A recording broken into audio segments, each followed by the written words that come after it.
Hello दोस्तों, स्वागत है आपका अपने चैनल पजल मेनिया विद अंकुर में। 12 और 13 में आपका IBPS RR PO प्री का एग्ज़ाम था जो कि कंडक्ट हो चुका।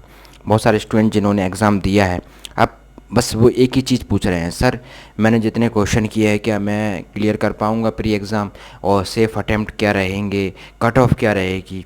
तो देखो, आपके डाउट भी लेते हैं। सबसे पहले कुछ पॉइंट को हम जान लेते हैं, उस पर हम पहले बात कर लेते हैं। इस बार IBPS की तरफ से आपको बहुत सरप्राइज़ देखने को मिले। सबसे पहला सरप्राइज़ 7 तारीख नोटिस, 8 तारीख को एडमिट कार्ड। ठीक है, ये दो सरप्राइज़ पहले आपको स्टार्ट में ही देखने को मिल गए थे, और इस बार एडमिट कार्ड भी 3 से 4 दिन पहले आया था। ठीक है, इस वजह से बहुत सारे स्टूडेंट एग्ज़ाम भी नहीं बहुत सारे स्टूडेंट्स एग्ज़ाम भी नहीं दे पाए। अब बात कर लेते हैं एग्ज़ाम हॉल की। तो बहुत कुछ नया देखने को मिला। जो माइंडसेट पहले रहता था कि यार एग्ज़ाम है, एग्ज़ाम पर ही फोकस है, ठीक है, इस बार काफ़ी कुछ सिचुएशन नॉर्मल नहीं थी, तो वो माइंडसेट भी कहीं ना कहीं चेंज था काफ़ी सारे स्टूडेंट्स का। ठीक है, उसके बाद फिर बात कर लेते हैं जो नया टर्निंग पॉइंट देखने को मिला, वो था डिक्लेरेशन।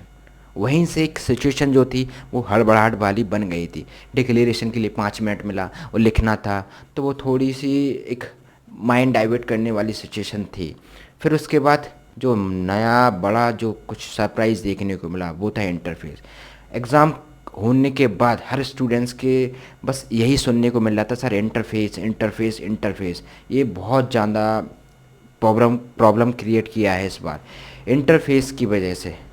मुझे लगता है इंटरफेस और एक स्क्रॉलिंग, क्योंकि अब इंटरफेस में क्या था कि आपके पहले क्या होता था, एग्ज़ाम देते थे, एक ही लैंग्वेज जो आप चूज़ करते थे उसी में क्वेश्चन आता था। इस बार हिंदी इंग्लिश दोनों साथ साथ। ठीक है, पजल आ गई तो आपको स्क्रॉलिंग करनी है, माउस से तो होती नहीं है, वो स्क्रीन पे जो रहता है उसी से आपको स्क्रॉलिंग ऊपर नीचे करनी पड़ती है। और उसके बाद क्वेश्चन के जो आंसर हैं वो मुझे लगा सबसे ज़्यादा सरप्राइज़ था कि पहले क्या होता था, 5 ऑप्शन दे दिए तो आपने लगा दिया, ऊपर ही मिल जाते थे।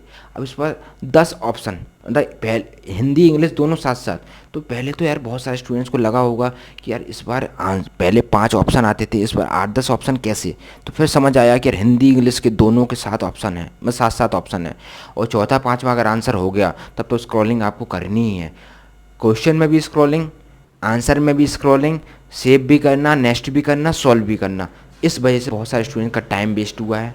जिन्होंने लास्ट ईयर एग्ज़ाम दिया था वो भी बता रहे हैं, सर इस बार मेरे लास्ट ईयर से भी कम अटैम्प्ट रहे हैं। ठीक है, और अब बात कर लेते हैं एग्ज़ाम की।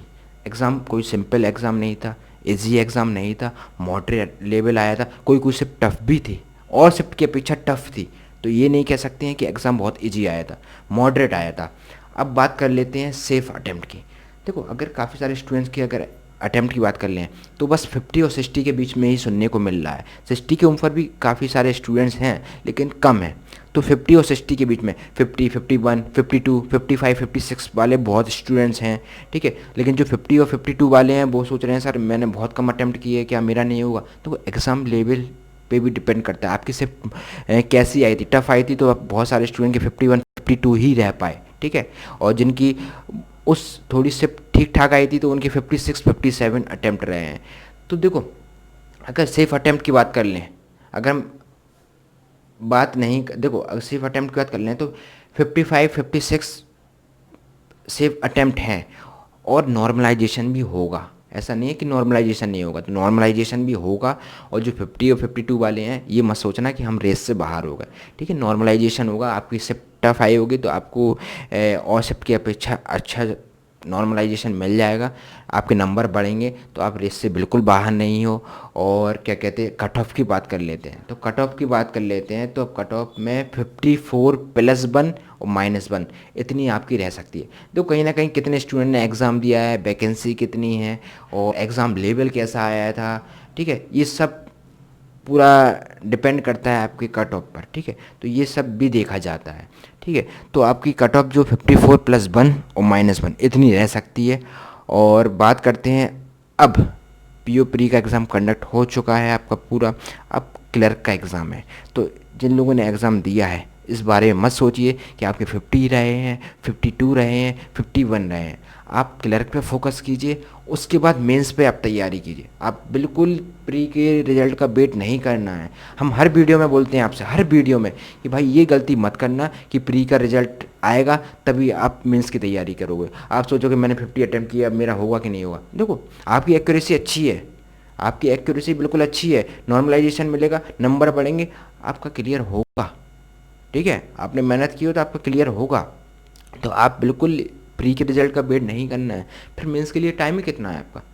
ठीक है, तो एग्ज़ाम तो प्री से, जॉब तो प्री से लगती नहीं है ना, तो मेंस भी तो क्लियर करना पड़ता है। इसलिए आप मेंस की पहले से तैयारी कीजिए। मेंस बर्बाद नहीं जाता है, अगर आपका नहीं भी होगा तो आगे भी बहुत सारे एग्ज़ाम हैं। तो सिर्फ मेंस को प्री के रिजल्ट के बाद तैयार मत करना, पहले से तैयारी करना। और सबसे पहले क्लर्क क्लर्क पे फोकस करो। अब ये भूल जाओ कि आपके कितने अटैम्प्ट थे। इंटरफेस की वजह से मेरे 5 क्वेश्चन कम रह गए, सबके साथ हुआ है। ये प्रॉब्लम फेस सबने की है, आपके साथ नहीं, और सबके साथ हुआ है कि 5-6 क्वेश्चन अटैम्प्ट कम रहे हैं। इसलिए आप बिल्कुल भूल जाइए इस बारे में। आगे का देखिए, जो क्लर्क का एग्ज़ाम है, और उसके बाद आपको मेंस देखना है। बाकी कट ऑफ की अगर स्टेट वाइज की बात करते हैं, देखो बहुत सारे स्टूडेंट ने अदर स्टेट से अप्लाई किया है, बहुत सारे स्टूडेंट अदर स्टेट से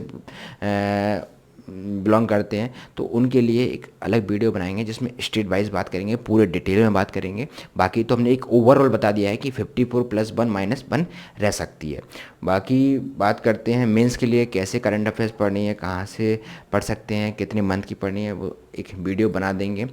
और आप सिर्फ फोकस कीजिए क्लर्क पे, और मेंस पे आप फोकस कीजिए। ठीक है, बाकी सिर्फ अब ये बिल्कुल नहीं सोचना कि यार मैंने इतने अटैम्प्ट किए, इसमें टाइम वेस्ट मत करना, क्योंकि क्लर्क में अब ज़्यादा दिन नहीं है। ठीक है, और मेंस भी आपका अगले महीने है, तो बिल्कुल आपको अब जो हो गया अच्छा गया। ठीक है, अब आगे का देखिए। बाकी मिलते हैं फिर नेक्स्ट वीडियो में, जब तक के लिए धन्यवाद।